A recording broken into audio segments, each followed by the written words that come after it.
Nairobi City County in the IBC code is the county number 47. And we have come and we have called you here because we think that things are not going right in the county.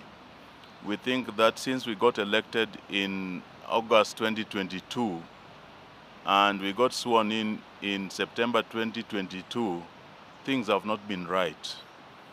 And we thought that we could work with this governor we have now, but we think that the governor is not competent enough. He doesn't understand how to run a county the size of Nairobi, considering that by the Kenya National Bureau of Statistics own report, Nairobi is bigger than 27 bottom counties combined. So today, Nairobi does not have proper structures, governance structures to run a county or the city the size of Nairobi, being the capital city of the country. We don't have a substantive county secretary. The chief officers, most of them are clueless because they are getting orders from where the employees call Shakahola, which is Riverside Drive. The governor is rarely in City Hall. When he comes there, it's either to meet an ambassador or a dignitary who is passing by or so on. But the county is not being run as it should be professionally. With the employees nearing 15,000, we think that the county is degenerating into something which is going to hinder development in the country.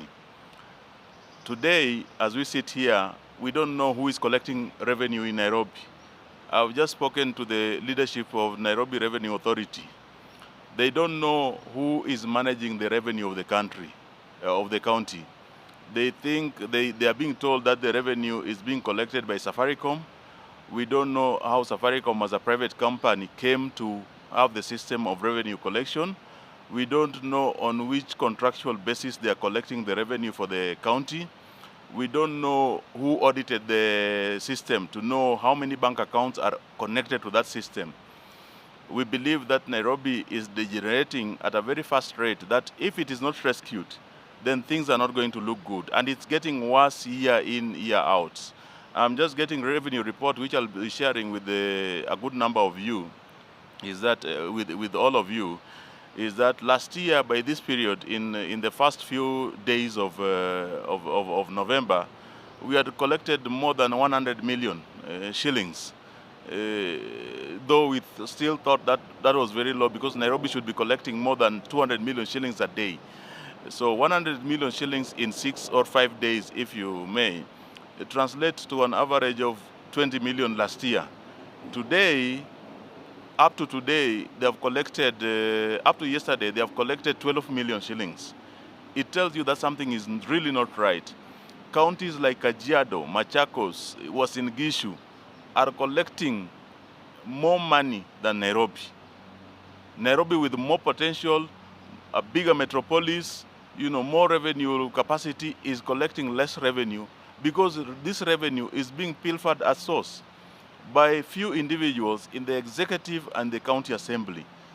When the theft has been done at the executive level, then few individuals at the county assemblies are paid to look away because they hold the mantle of leadership.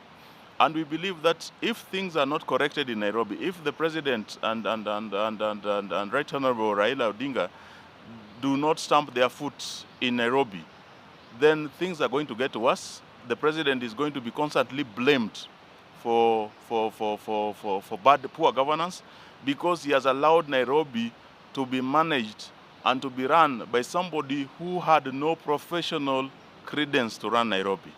Somebody who previously, before getting into politics, had not held a job higher than cyber cafe attendant. We believe that the governor we have today is the wrong person to manage Nairobi. Issues are emerging, a lot of issues, until sometimes we are overwhelmed. We say, what do we cover? If you go to health sector, now the governor has brought up an idea of bringing private pharmacies inside hospitals, county hospitals. How do you bring private pharmacies inside public facilities? What arrangement?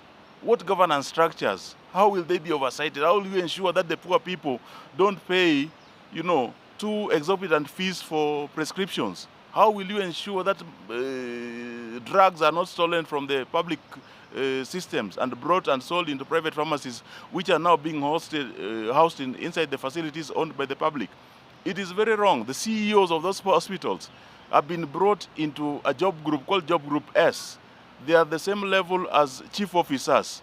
What governance structures will you have there? How will they be supervised? How do you expect a CEO and chief officer to have the same job group? So who will be managing, who will be supervising who? Why can't we have a clarity on the structures, remuneration structures in the county? Why don't we properly ensure that these things are properly managed and things are aligned so that we don't have the poor way of managing things? When you hear, I'm just giving you a general overview, because when you hear that pieces of land is being given out to individuals to go and borrow loan, the issue of Jivanji, Jivanji approached the county because they were doing the affordable housing in Ngara. And this affordable housing, the developer was supposed to bring the money. The county was supposed to give out the land. Today, the developer didn't bring enough money. The county gave out land. The county went and borrowed money for the developer, 1.9 billion, using the county's assets as a security. The developer today, instead of finishing that house, the affordable housing, is building a mall in Kileleshwa, and he's saying that he doesn't have money. And we hear that some of the county officials are shareholders in that mall. Why is the developer building a mall in Kileleshwa if he is supposed to finish affordable housing? Why is the developer, and why is the speaker being told not to allow debate on that? We have to ask these tough questions. These all affordable housing have been oversubscribed. They were bought off plan. It means the developer has his money. He has the money from the bank loan he borrowed with the asset of the county. But the developer now also has money from citizens who have bought houses but are looking at a situation where they might never get to own those houses, because the developer is facing a situation where he will never be able to complete the houses, which are only 30% completion level. We think that things with Governor Sakaja are not looking good. And if they are allowed to degenerate further, the citizen of this county will continue to complain of poor services, will continue to complain that the national government is not looking after them, while the problem starts with the county here. And I say it starts with the county because the number of people employed in Kenya is 18.6, let's say 18 million. Out of these 18 million, only 3 million people are in formal employment. The informal sector in this country is majorly in Nairobi. The welders, the carpenters, the mechanics, they are in Nairobi. But there are people who have never been given dignity by being organized and being registered and recognized by the county government. We have not put up structures. We have proposed structures. You ensure that you can identify every Juakali operator here, give them dignity in wherever they want to apply their trade, ensure that they are registered. You give them a number, you give them a county number, ensure that you can bring them into a platform where they can access financial services, government services, insurance services, and so on. But the county, because we have somebody who doesn't have the brains to manage the county the size of Nairobi, we feel that it is not personal against Sakaja. We have listened to him several times. We thought that maybe the issue of Tim's University was just a blip. But we think that the fact that the governor was a politician for so long, but just thought of going to Tim's University to get a university degree, was evidence of what we were facing as a county. Something is seriously wrong with this county, and we believe that it has to stop at some point.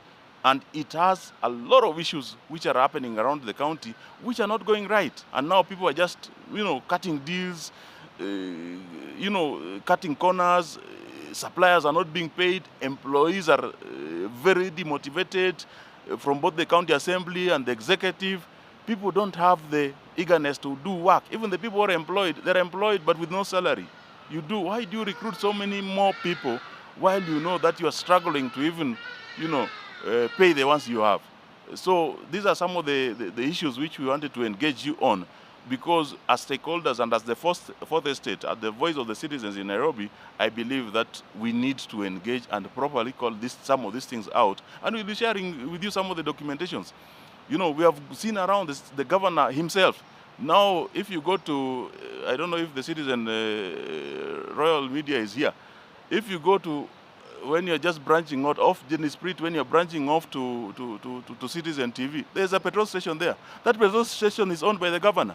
Where did he get the money to own that petrol station?